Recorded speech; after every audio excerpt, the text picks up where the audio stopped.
Airstrikes against the militant group ISIS in Iraq and Syria have served as the launching point for far more than missiles. Those military decisions cost the U.S. millions of dollars a day. You've probably heard the $7.5 million figure, and defense contractors pocket much of that money. Bloomberg reports in mid-September, just ahead of airstrikes in Syria, defense firms Lockheed Martin, Northrop, Raytheon, and General Dynamics Corporation all set stock price records. A chief investment officer based out of Chicago said, "To the extent we can shift away from relying on troops and rely more heavily on equipment, that could present an opportunity." Presenting an opportunity is the kind of wording to make anti-war advocates cringe, but there's no doubt the companies and their shareholders are making money off the unusually large number of conflicts around the world.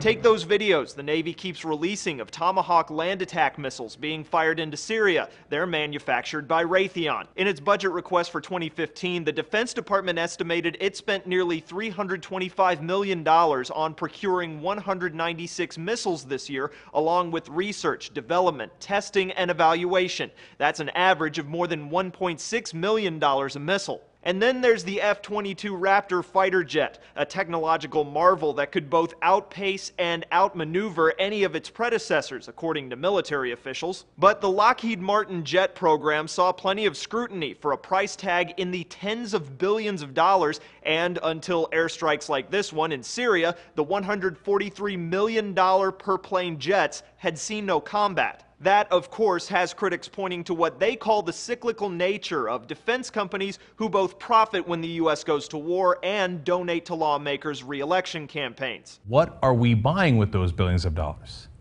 More war. You're going to do drone strikes? Great, I get paid. You're going to do a ground invasion? Boy, you're going to need a lot of logistical help. I get paid. In fact, the D.C.-based defense think tank CSBA estimates if the U.S. continues with moderate airstrikes in Syria and Iraq, the cost will range from $200 to $300 million a month. But that cost obviously goes up as military involvement increases.